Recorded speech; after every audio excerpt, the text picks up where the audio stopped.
Bonjour à tous et bienvenue dans Connexion Flamme Jumelle. Alors je vous retrouve aujourd'hui à la lumière du jour pour...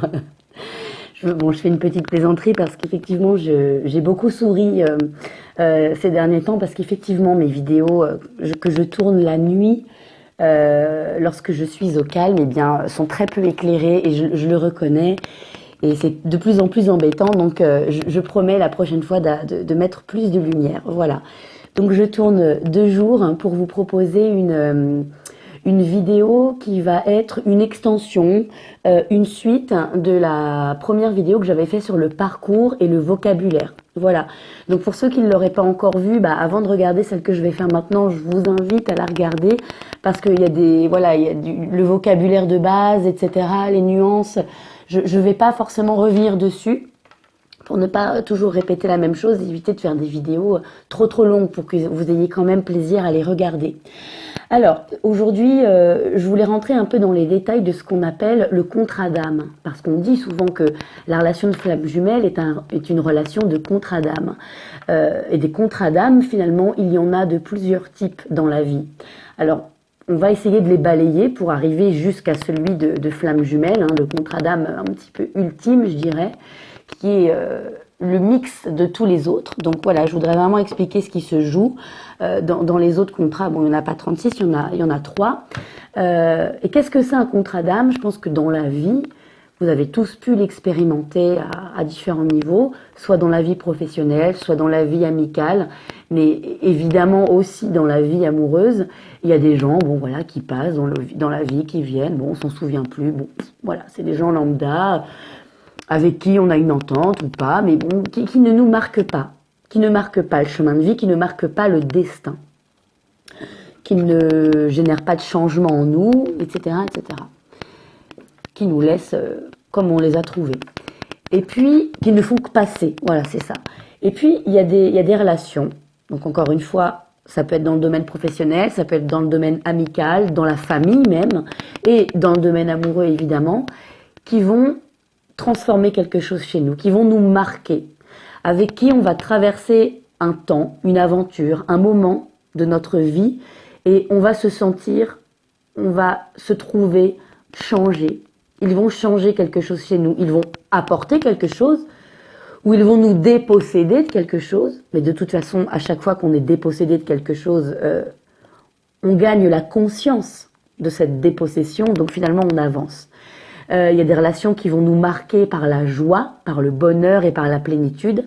Et il y a des relations qui vont nous marquer par la douleur, le déchirement et l'épreuve. Voilà. Qu'est-ce que c'est que ces relations? Qu'est-ce qui se joue? Et où se situe la relation de flamme jumelle? Et qu'est-ce qui va se jouer véritablement dans ce fameux contrat d'âme de flamme jumelle? On en a parlé déjà un petit peu sur la précédente vidéo.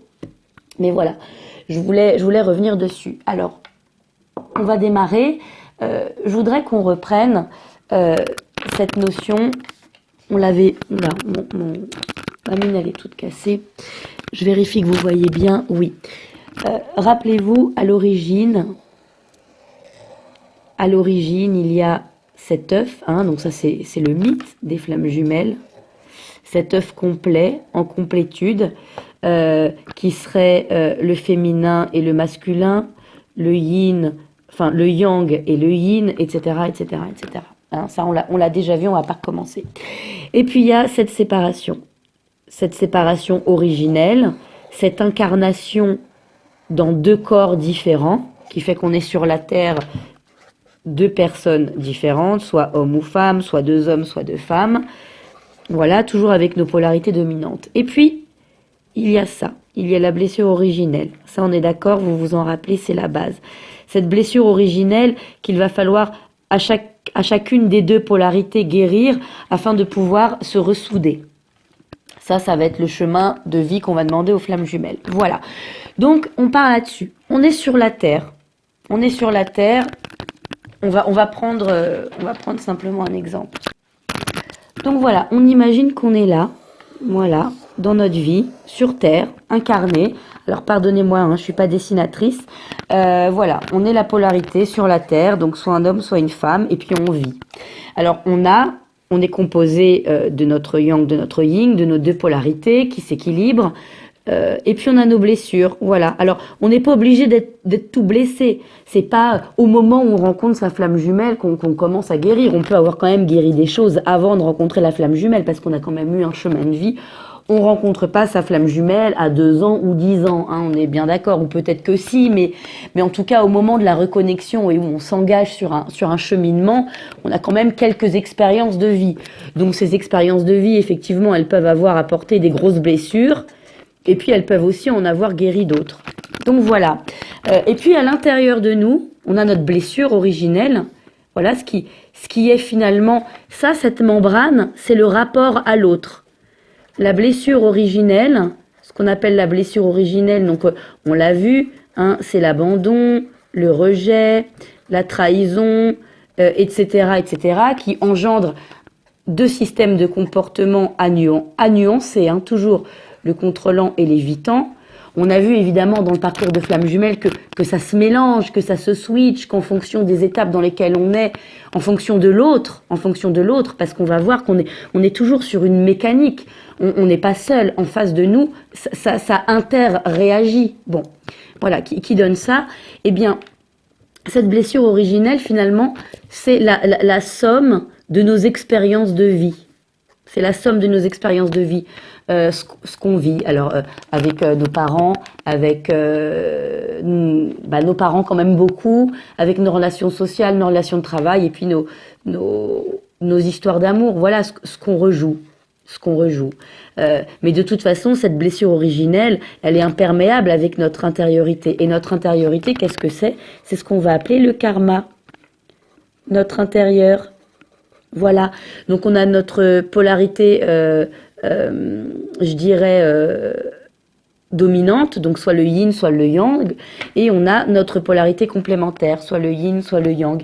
Et il peut très bien arriver que, par le biais de ces expériences, à l'intérieur, oh là là, j'ai plus de mine, à l'intérieur de nous, il y ait un déséquilibre. Là, on peut être un petit peu plus sombre, et puis finalement, on peut être un peu détaché, voilà, il y en a là, il y en a là.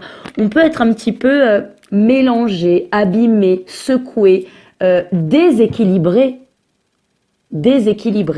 Voilà. Et donc on est là, on est sur la terre, on vit, on rencontre des gens. Et puis à un moment donné, on va rencontrer une autre polarité. Est-ce que vous voyez bien si je dessine ici? Hop, je décale. On va rencontrer quelqu'un. Vous voyez, une personne qui va être comme nous.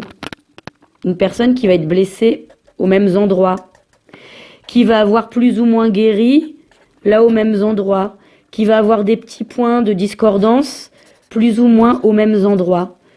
Une personne à qui on ressemble, qui est la même que nous et qui donc avec qui la communication est fluide, parfaite, on veut les mêmes choses au même moment, on ressent les mêmes choses.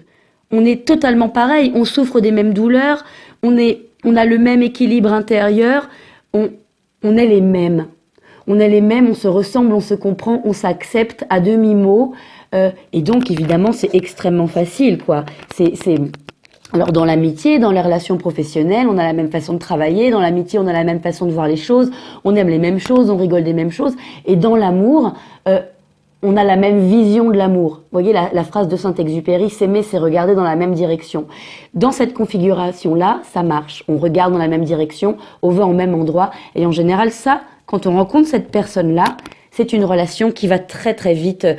Alors, pas faire ça, pas se compléter, mais en tout cas, allez, voilà, se coller, voilà, et on est pareil, et on va au même endroit, et on fait les chemins ensemble, et on est pareil. Eh bien ça, qu'est-ce que c'est? Ça, c'est l'âme sœur.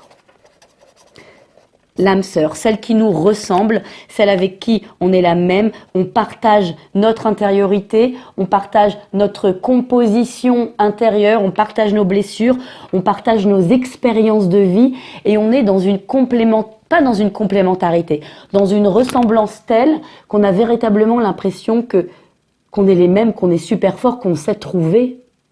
Et en général, avec l'âme sœur, ça va très vite, on est très heureux, il y a une fusion tout de suite, et en général, on a une belle vie. Pardon, je fais bouger la caméra. On a une joie avec l'âme sœur, on est heureux. C'est une expérience heureuse de rencontrer une âme sœur.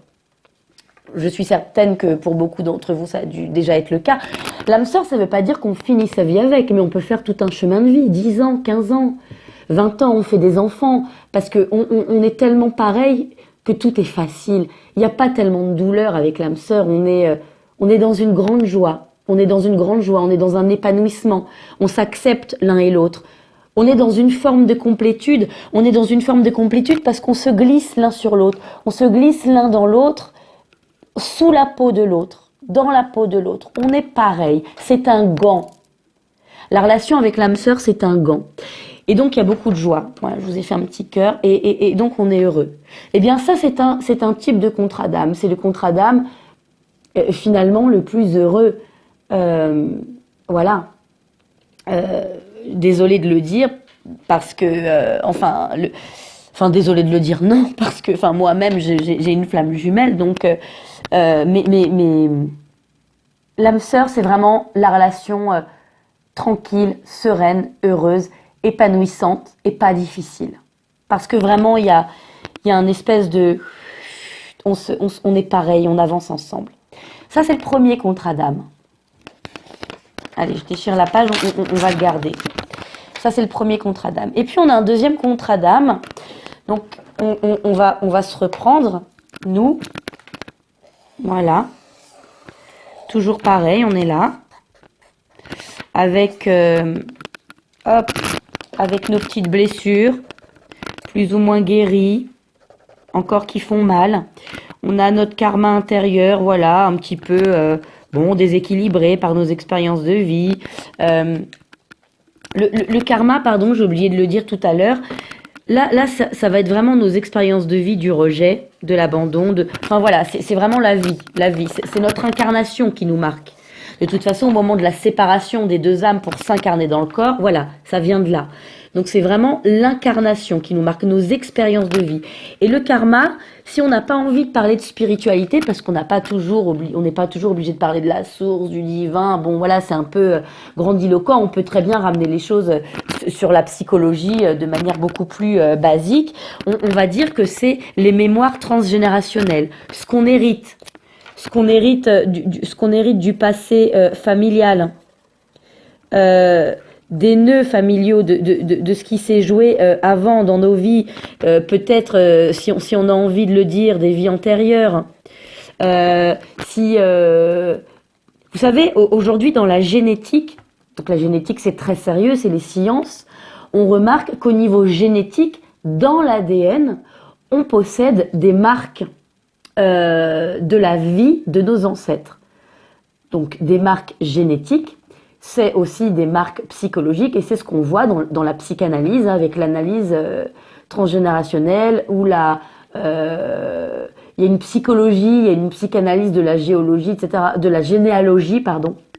Donc moi, je connais un peu moins ça, mais renseignez-vous, il y a plein de trucs. Donc vraiment, on est là avec notre karma et nos blessures. Il y a un deuxième type de relation, où est mon petit brouillon, voilà, qui va être là. Donc lui, il va être un petit peu différent de la première, c'est-à-dire que déjà, on a une notion d'opposition.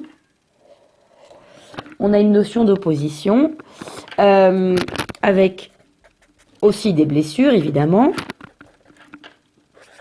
C'est une deuxième personne, avec une notion d'opposition, mais finalement, à l'intérieur,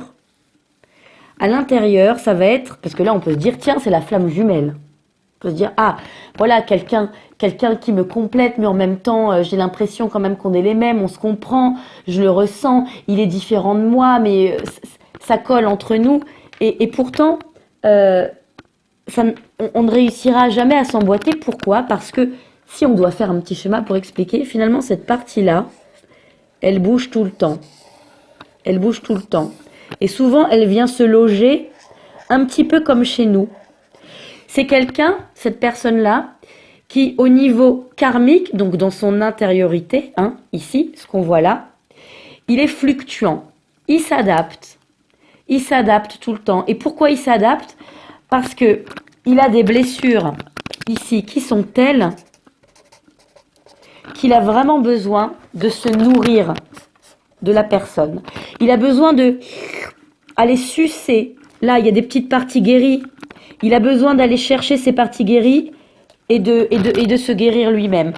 Il est dans l'extraction énergétique de vous. Et donc pour aller toujours se lier à vous, en allant vous pomper votre énergie, il s'adapte. Vous êtes là, il va se mettre là. Et puis demain, voilà, vous avez une vexation, imaginons ça change un peu, vous changez un petit peu d'humeur, bim, il s'adapte. C'est quelqu'un qui va aller tout le temps prendre, qui va aller tout le temps chercher, qui va aller tout le temps se nourrir. C'est quelqu'un qui est en souffrance, tout comme vous, mais finalement beaucoup plus. Et qui va aller se nourrir de votre lumière. Et alors, si vous êtes quelqu'un d'éveillé, bah, vous êtes quand même un peu plus guéri. Donc, il va aller chercher encore plus. Ça, qu'est-ce que c'est? C'est la relation karmique. Et ça, c'est aussi un contrat d'âme, la relation karmique. Vous voyez bien? Oui. La relation karmique, c'est vraiment la relation où un karma va se nourrir, va se guérir d'un autre karma. Mais qu'est-ce qui se passe ici chez vous? Quand cette personne-là, cette relation karmique, elle vient vous sucer, vous prendre votre énergie, elle vient vous prendre ce qui est beau, se nourrir de votre lumière, bah, vous, ça vous dépossède, ça vous fatigue, ça vous fait baisser votre énergie.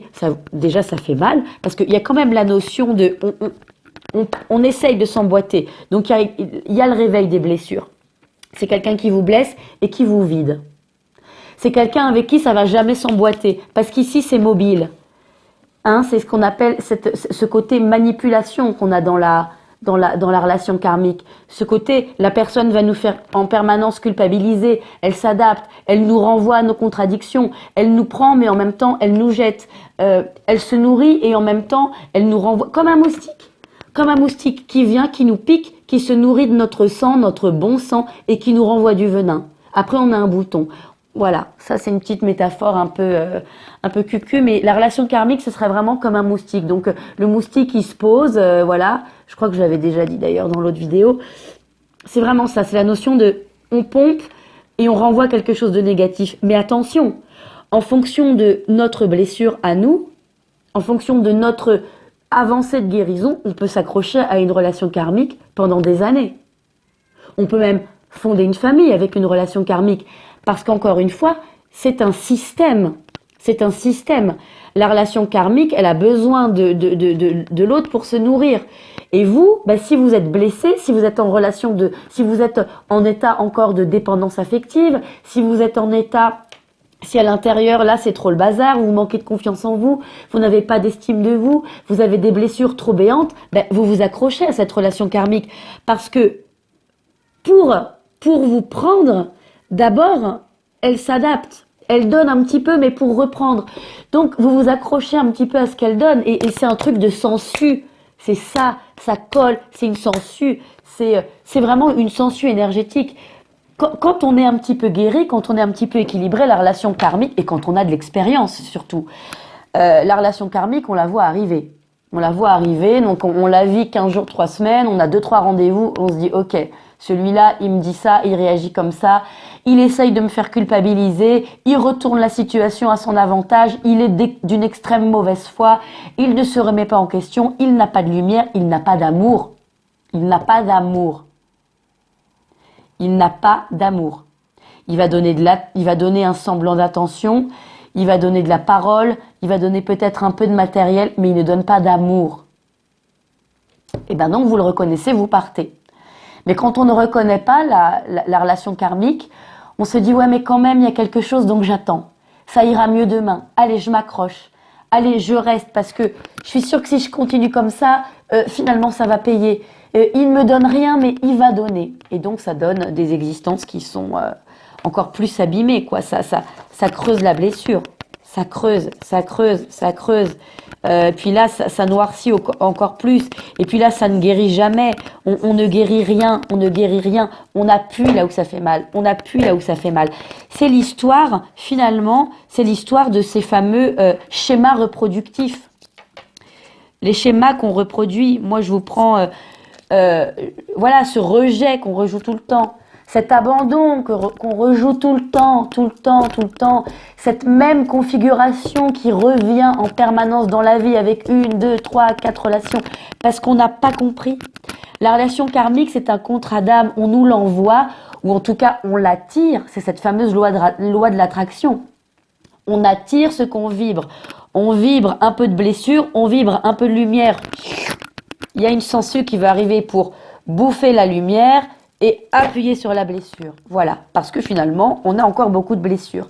Et pourquoi ça se rejoue? Parce qu'on n'a pas compris, parce qu'on s'accroche, parce qu'on ne voit pas que cette relation, elle est toxique, elle fait mal, parce qu'on n'est pas assez guéri. Et de toute façon, on ne peut pas guérir, on ne peut pas s'occuper de soi, on ne peut pas s'occuper de ses mémoires karmiques, de sa famille, de son machin, parce qu'on est en permanence en train d'être pompé par l'autre, on est en permanence en train de lui donner une chance, en train d'être focus sur l'autre, qu'est-ce qu'il va nous donner, qu'est-ce qu'on va pouvoir encore lui donner, comment arranger les choses.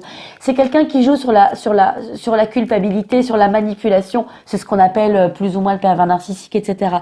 Donc voilà, la relation karmique, quand elle se termine, on est dévasté, mais elle revient, soit la même personne, soit une autre personne qui refait la même chose. Parce qu'on est maintenu vraiment dans un état de souffrance. C'est un arrosage, voilà, de souffrance. Attention, je mets des bémols. Il n'y a pas de méchant et de gentil. Oh là là, pardon, je gigote, ça fait bouger la caméra. Je le rappelle, c'est un système. C'est un système, c'est une partition, c'est une mécanique. S'il n'y a pas l'un, il n'y a pas l'autre. Donc, il y a quelqu'un qui est karmique pour vous, mais vous pouvez tout à fait être karmique pour quelqu'un d'autre. Il n'y a pas vous qui souffrez et des méchantes relations karmiques. La relation karmique, elle souffre aussi, hein, et elle vampirise l'autre. Elle vampirise l'autre. La relation karmique, c'est une âme qui est souvent plus jeune que la vôtre. Mais vous, parce que qui est moins éveillée, qui a compris moins de choses, qui est moins ouverte, qui est moins dans l'empathie, qui est plus dans l'égocentrisme. Vous voyez, vous donnez. La relation karmique, elle donne pas. Donc, il y a une question de, je dirais, d'âge, d'âme. Vous avez peut-être plus d'incarnation, vous avez compris plus de choses, vous êtes plus éveillé. La relation qui sera karmique pour vous, elle est plus jeune, elle a moins compris, elle se nourrit, elle est plus dans la matérialité, elle est dans l'avoir. Vous êtes plus dans l'être. Elle a besoin d'être dans l'être, donc elle va venir le chercher chez vous. Et vous pouvez tout à fait, vous, par contre, dans un autre mécanisme de relation avec une deuxième personne, être plus jeune et voyez, être karmique pour lui. Bon, donc il n'y a pas de méchant, il n'y a pas de gentil. Pour moi, c'est vraiment, j'explique juste un système de relation. Voilà, ça c'est important de le dire. Donc la relation karmique, elle est vraiment dévastatrice. Il y a beaucoup de gens qui pensent être flammes jumelles, qui sont en relation karmique. Voilà, je le dis. Ensuite, je suis pas là pour dire ça c'est flamme jumelle, ça c'est karmique. C'est vous qui devez reconnaître. Est-ce que cette personne-là vous donne de l'amour? Est-ce qu'il y a de l'amour? Et donner de l'amour, ça veut pas dire vivre avec vous. Donner de l'amour, ça veut dire donner de la bienveillance, donner de l'attention, donner de la compréhension, donner de la gentillesse, donner de la parole, donner des gestes, donner de la confidence, donner de l'ouverture de cœur. C'est ça l'amour. Est-ce qu'elle essaye de ne pas vous blesser? C'est ça l'amour. Là, il vous blesse et il s'en fout. Hein. Tout ce qui compte, c'est que lui, il en tire un bénéfice. Ça, c'est la relation karmique, qui est très souffrante. Pour tout le monde, mais quand même plus pour la personne éveillée. C'est le deuxième contrat d'âme. On le garde aussi. Et voici notre relation de flamme jumelle. Le troisième contrat d'âme. Alors, il y en a peut-être d'autres. Il y a peut-être des chaînes qui vont vous dire, moi j'ai entendu ça, il y a des gens qui disent oui, il y a des relations flammes jumelles, des âmes germaines, des âmes sœurs, des âmes sœurs de deuxième degré, etc. Bon, moi je fais pas 50 milliards de nuances parce que sinon c'est quand même un gros gloubi-boulga dans la tête. Voilà, moi ce que j'ai envie de faire trois catégorisations. Là on est souffrant, là on est heureux et ensuite on a la relation de flamme jumelle. On est là, on se reprend, toujours nous. Est-ce que vous voyez bien? Oui. Toujours nous, voilà. Femme ou homme, yin et yang, chaser, runner, hein, en fonction. Voilà, avec nos petits désordres karmiques, nos blessures, guéries ou non. Voilà. Et on a en face notre flamme jumelle. Je le fais volontairement de la même couleur puisque c'est notre deuxième partie d'âme. Voilà. Lui, il est là. Il a aussi des blessures. Souvent, il est blessé là où on est guéri. Hein. Ou alors, il en a plus. Hein, ça dépend. C'est selon. C'est à nuancer en fonction du parcours de chacun. Encore et toujours, je fais des schémas. Moi, je fais des généralités. À vous, ensuite, de vous reconnaître et de rendre votre cas particulier. Moi, je donne juste une base d'information, une base de réflexion. Voilà, notre relation de flamme jumelle. Bon, elle aussi, à l'intérieur, elle est peut-être un peu... Et donc, tout l'enjeu de la relation flamme jumelle, c'est qu'elle va véritablement être un mix de la relation karmique et de la relation d'âme-sœur. Voilà pourquoi la relation de flamme jumelle, on n'arrive pas, même si on le veut, à s'en dépêtrer. Parce qu'il y a la reconnaissance finalement de cette enveloppe qui est la même que la nôtre. Il y a cette disposition inversée en miroir qui fait qu'on se reconnaît, qu'on peut non pas cette fois se glisser comme la relation d'âme-sœur, mais qu'on peut se lier. Voilà, il a un bout de nous, nous sommes un bout de lui et on se lie, on s'accroche. Donc ici, on a à peu près la même chose ou différent, mais du coup, on est soit en miroir inversé. Là encore, il y a de la complétude. Ici, c'est pareil au niveau karmique. On deal soit avec des choses très différentes, soit avec des choses très similaires, mais de toute façon qui se comprennent et qui s'entendent. La relation de flamme jumelle, c'est le compromis entre la relation d'amour absolu, de reconnaissance, de fusion, d'amour absolu, d'ouverture de tous les chakras, de vertige, vraiment d'une sensation d'amour qu'on n'a jamais ressentie avant, un peu comme chez l'âme sœur, mais qui est multipliée parce que c'est notre autre partie de nous-mêmes. Et en même temps, puisque c'est notre autre partie de nous-mêmes, elle a ce côté karmique qui est, pour pouvoir se lier, il faut guérir. Elle est aussi merveilleuse et absolument expression de l'amour qu'elle est souffrante. C'est l'enjeu de la flamme jumelle.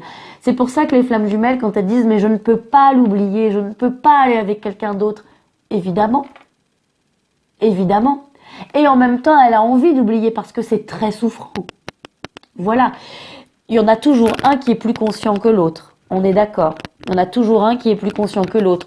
On le sait dans la relation. Oula. Le chaser travaille avant le runner. La partie consciente à la base travaille avant la partie non consciente à la base. Pourquoi ? Parce que l'âme, je l'ai dit la dernière fois, est un petit peu plus vieille. Donc en général, elle est déjà au moment de la rencontre un tout petit peu plus guérie. Au moment de la rencontre, elle va avoir ces dernières blessures qui vont saigner, faire mal. Comme dans une relation karmique, sauf que cette fois, c'est la dernière fois. C'est la dernière fois que ça fait mal. Parce que dans la relation karmique, on recommence. Parce que l'autre ne donne jamais, donc on est tout le temps dans le souci. Mais comment obtenir? Donc on donne, on ne reçoit jamais. Et donc on ne peut pas guérir, parce on donne, on regarde l'autre qui ne donne rien. Sauf que dans la relation de flamme jumelle, excusez-moi pour la caméra qui bouge, il y a l'amour, comme chez les âmes sœurs. Et le runner, même s'il fuit, même s'il met de la distance, même si c'est une âme plus jeune, donc une âme moins éveillée, une âme moins prête au début, parce qu'après ça va bouger en fonction du travail du chaser, même si ça c'est ensanglanté, même si ça il y en a plus, il y a plus de blessures qu'il doit travailler tout seul, chacun doit travailler seul de toute façon, et bien quand même il donne de l'amour. Il donne de l'amour, ce qui permet au chaser d'être rempli d'amour, s'il se donne la peine de le voir, bien sûr. C'est ça la différence de toute façon entre la relation karmique et la relation de flamme jumelle, qui au départ sont aussi souffrantes l'une que l'autre. La relation karmique, il prend mais il ne donne pas. La relation karmique, il ne dit pas « je t'aime ». Ou alors, il le dit, mais on voit bien qu'au niveau énergétique, au niveau du chakra du cœur, vous ne ressentez pas l'amour dans la relation karmique. La relation de flamme jumelle, c'est une relation, c'est votre autre partie de vous-même. Vous êtes de la même couleur, de la même glaive, de la même terre. Énergétiquement, vous vous ressentez. Énergétiquement, vous ressentez qu'il y a de l'amour, mais que l'autre ne peut pas. C'est pas qu'il ne veut pas, c'est qu'il ne peut pas. Et la différence est là. La relation karmique, elle ne veut pas. Elle pourrait, mais elle ne veut pas. La relation de flamme jumelle, elle ne peut pas. Et c'est là où il y a la notion d'amour inconditionnel. Vous le comprenez et vous allez le laisser travailler parce que il vous a fait tellement mal. La reconnexion des flammes jumelles, c'est la nuit noire de l'âme. C'est que ça fait tellement mal, c'est-à-dire qu'on revit au moment de la reconnexion la fusion et ensuite on s'aperçoit que ça tient pas parce que c'est trop blessé, donc bam, on s'écarte.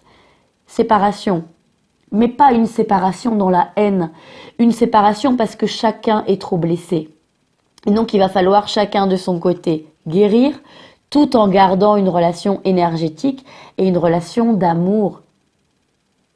Il y en a beaucoup. Moi, j'entends beaucoup de témoignages dans les guidances personnalisées que je fais qui sont vraiment en flamme jumelle, c'est-à-dire l'autre est loin. L'autre peut-être a fait sa vie avec une âme sœur ou que sais-je, une autre personne. L'autre est loin, l'autre ne peut pas, l'autre doit encore mettre en place des choses. L'autre n'est pas libre, l'autre n'est pas prêt. Mais il aime son chaser. Il l'aime, il lui dit je t'aime, je suis fou de toi, je suis folle de toi, tu es la personne la plus merveilleuse que j'ai rencontrée, tu es la personne la plus unique que j'ai rencontrée, avec toi je me mets à nu, avec toi je suis dans ma vérité, mais je ne peux pas. C'est trop compliqué pour le moment. La relation de flamme jumelle, elle est atypique. Ça n'est pas la relation d'âme-sœur où on va vivre ensemble tout de suite. C'est la relation où chacun doit d'abord cheminer, cheminer individuellement comme je vous l'expliquais pour guérir toutes les blessures, rejet, abandon et équilibrer le karma. Voilà. Une fois que c'est fait chez le chaser, et en ce moment beaucoup de chasers l'ont fait. Et comme les chasers sont beaucoup des femmes, pour la majorité numérique, on parle de féminine. Mais il y a aussi des chasers hommes qui sont en train de le faire. Vous m'envoyez des mails et tout, je le vois bien. Donc ça, c'est super. Eh bien, en miroir, ça va travailler chez le runner. Il y a un décalage chez les flammes jumelles. Les âmes sœurs, c'est immédiat. Elles se reconnaissent, elles se fondent immédiatement. Il y a un décalage chez les flammes jumelles. Pourquoi ? Tout simplement parce que au moment de la reconnexion, énergétiquement, il y a ça. Ensuite, donc énergétiquement, c'est ce qu'on appelle la 5D. Dans la matière, il va y avoir on n'est pas prêt, on se fait du mal, on n'est pas prêt. Il vaut mieux se séparer pour travailler chacun. Avec des retrouvailles, parce qu'on est attiré. Des retrouvailles, des reprises de contact. C'est transversal. On revient toujours. On est attiré, on est des aimants. On est la complétude l'une de l'autre. Toujours, toujours, toujours. Dans la relation karmique, l'autre revient pour continuer de manipuler. Et le premier revient parce qu'il est en dépendance. Mais là, c'est pas ça. C'est vraiment une relation d'attirance, d'amour. On se dit des choses d'amour, mais on ne peut pas être ensemble. On ressent de l'amour, mais on ne peut pas être ensemble. Mais du coup, le chaser, il va commencer à travailler parce qu'il est plus conscient, parce que c'est une âme plus vieille, parce que c'est une personne qui peut se remettre plus en question, et puis parce que dans sa polarité, c'est quelqu'un qui fait face, qui dit « Ok, je travaille ». Il est un peu plus évitant, le runner. Ce qui le fait souffrir, il a tendance, dans un premier temps, à le mettre sous le tapis. Donc le chaser travaille, le chaser se guérit, le chaser s'aligne. J'ai fait tout un petit laïus sur l'alignement dans l'introduction du mois d'avril, donc allez peut-être écouter qu'est-ce que c'est être aligné, qu'est-ce que c'est l'unicité, en tout cas dans la matière, unicité dans la matière, dans la vie quotidienne et unicité dans le karma.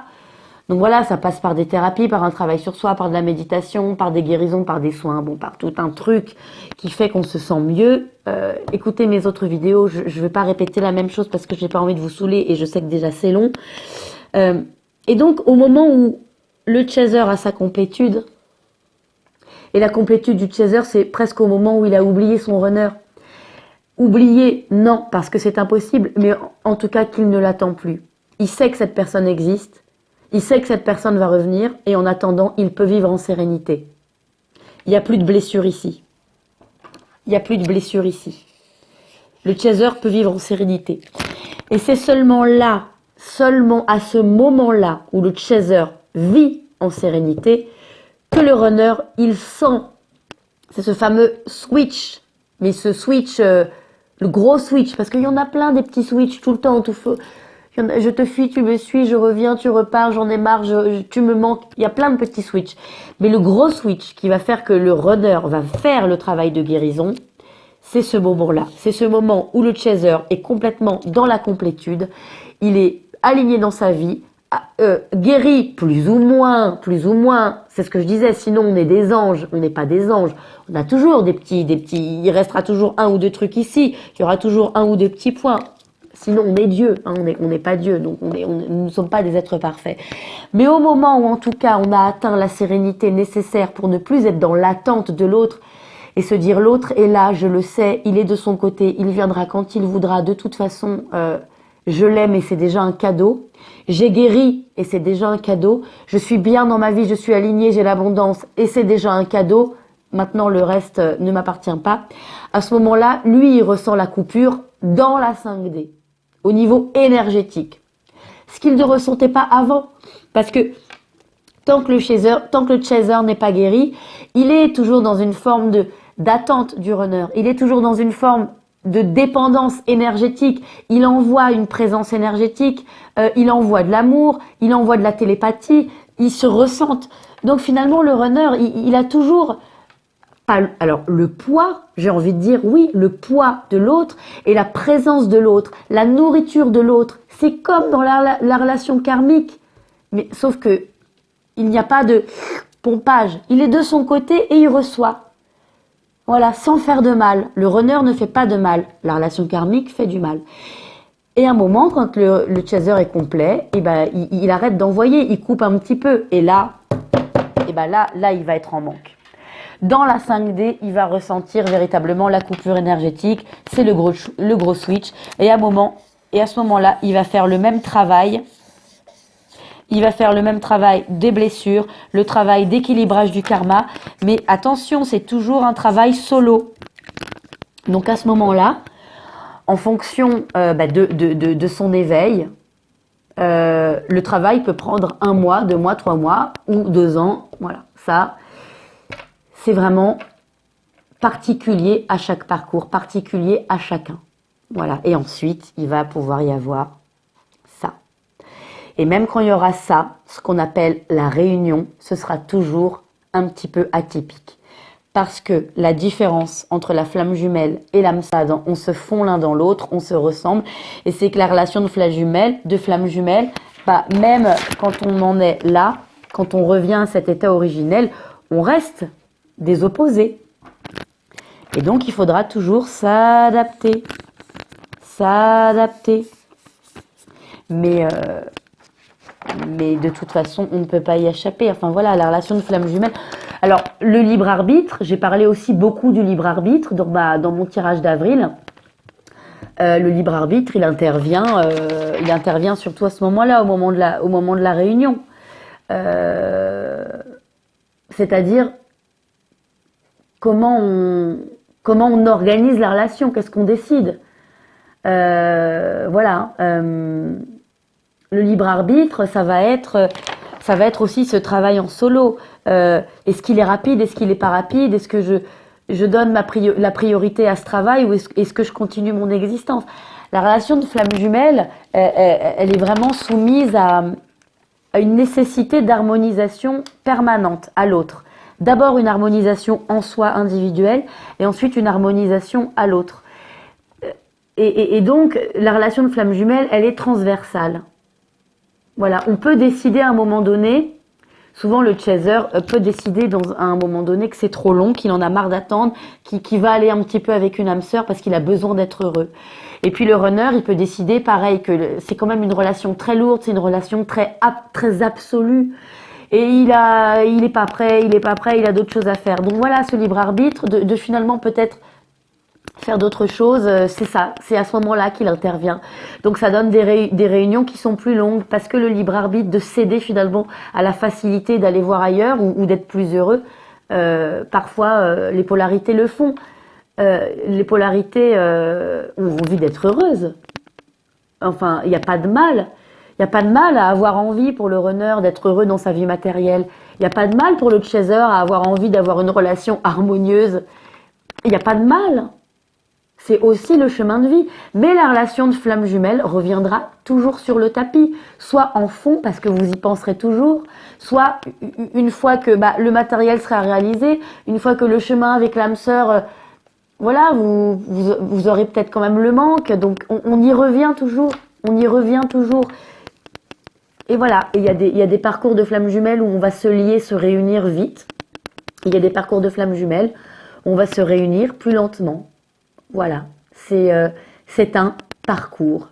Le parcours de flammes jumelles, c'est un parcours de vie, finalement. C'est un parcours de grandeur intérieure, de guérison intérieure, d'éveil spirituel, d'éveil à la vie, jusqu'à sa complétude. Voilà. Et ensuite, on peut se réunir. Mais avant cette réunion, chacun aura vécu beaucoup de choses. Et ça peut être très accéléré s'il y a un parcours qui est court. J'ai des parcours très courts parce que finalement les polarités sont très éveillées. Et j'ai des parcours très longs. Il y a des parcours très longs parce que les polarités sont moins éveillées, il y a plus de travail. Ça dépend, c'est au cas par cas. Mais moi j'entends des flammes jumelles qui disent oui, je ne vais pas lâcher le parcours, je vais m'accrocher. Non. Bah non, vous n'avez pas compris, il faut pas s'accrocher justement. Il faut véritablement lâcher prise, s'occuper de soi. S'occuper de soi. Et s'il y a une âme sœur qui arrive, il faut le vivre parce que c'est beau. Voilà, c'est beau. Et les runners, tant que la relation est trop lourde, tant que la relation vous fait peur, tant que peut-être il y a quelqu'un d'autre qui vous fait plus de bien, tant que peut-être vous trouvez plus d'épanouissement dans la vie matérielle, il faut le faire, il faut le vivre. On ne force pas. On ne force pas. On ne force pas le passage. On ne force pas la vie. On ne force pas le destin. On ne force pas les événements. Prenez ce qu'il y a sur votre route. Le matériel pour le runner tant que vous en avez besoin. Le travail pour le chaser tant que vous êtes malheureux dans votre vie. Tant que vous êtes blessé dans votre vie. Et l'âme sœur si elle arrive. Et une fois que tout le monde sera... Et les choses vont travailler de toute façon. Si vous êtes heureux, si vous êtes guéri, le switch va s'opérer en 5D et le runner va travailler et ça se réunira. Mais tant que vous n'êtes pas dans votre vie, le parcours de flamme jumelle n'avancera pas. C'est paradoxe. Enfin, c'est la tragédie des flammes jumelles. Tant qu'on s'obstine à travailler pour le parcours de flamme jumelle, dans le parcours de flamme jumelle n'avance pas. Il faut se détacher du parcours et s'occuper de soi, de soi, de soi, de soi. Chacun occupez-vous de vous. Et une fois que vous serez complet, vous pourrez vous réunir naturellement. Votre reconnexion, elle a été naturelle. Votre réunion sera naturelle. Cessez, et je m'adresse surtout aux chasers, de vous battre. C'est ce que je disais. Cessez de prier, cessez d'attendre, cessez de travailler pour la flamme jumelle, pour la loi de l'attraction, pour que l'autre revienne. Ne faites pas les choses pour quelque chose d'extérieur. Soyez en vous, pour vous. Profitez de ce qui est là dans votre vie. Profitez des gens qui en font partie. Laissez les gens qui veulent être lointains. Laissez les gens qui ont besoin d'être lointains, y compris votre flamme jumelle, expérimenter leur existence. Quand vous serez complet, ils ressentiront le manque. Mais pour que vous puissiez être complet, il faut que vous lâchiez prise. Et lâcher prise, c'est être heureux, c'est être aligné, c'est être bien dans sa vie professionnelle, avec ses amis, dans sa vie amoureuse ou dans son célibat si on est célibataire. Être bien, tranquille, serein. Encore une fois, on n'est pas comme ça. Il peut y avoir on peut se lever le mardi, être de mauvaise humeur, et le mercredi être bien, mais c'est global. Si vous voulez, on vous demandera jamais d'être comme ça. Mais au lieu d'être comme ça, d'être plutôt comme ça. Voilà, et on peut avoir des petits accidents. Mais globalement, voilà, on est sur quelque chose de plutôt, on est sur une oscillation plutôt sereine, on n'est plus en montagne russe. J'ai envie de mourir. Aujourd'hui, je suis euphorique, ma flamme jumelle m'a rappelé. Ah, j'ai envie de mourir, ça fait 3 jours que j'ai pas de nouvelles. Non. Vivez pour vous heureux.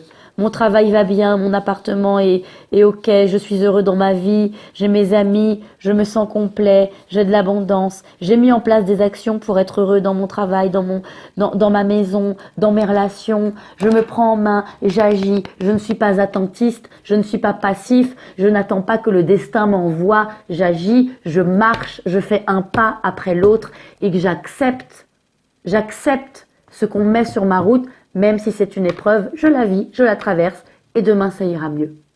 C'est ça le lâcher prise.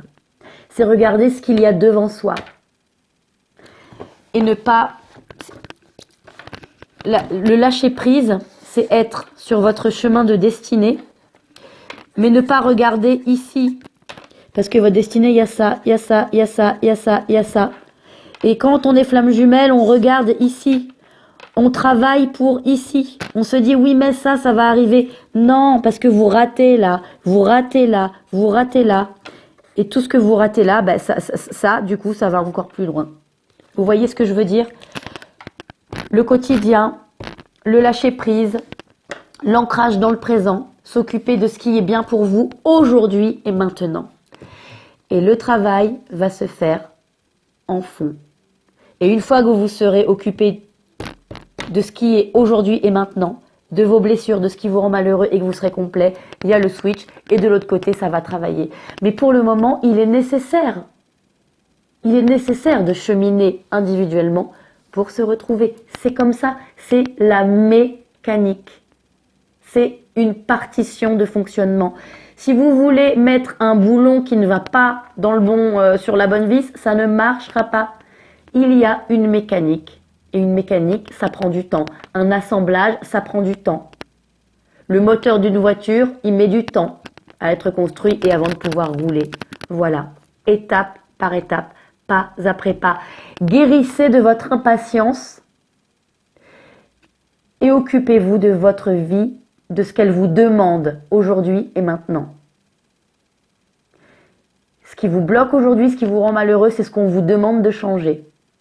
Voilà. Je vais vous laisser parce que j'ai été très longue et un petit peu passionnée sur ce sujet. Je pourrais en parler tellement longtemps. Je le répète encore une fois, ce sont des schémas, vraiment schématiques pour le coup, qui s'adressent au plus grand nombre. Je ne fais pas de nuances, je ne fais pas de cas particuliers.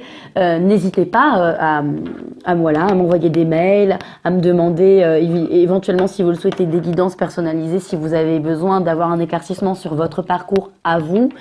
Mais déjà quand on a compris le parcours général et la mécanique et qu'on travaille un petit peu sur soi, on peut comprendre beaucoup de choses. Donc je vous embrasse bien fort et je vous retrouve pour les tirages de cartes, voilà, dans quelques jours pour la suite du mois. À très bientôt.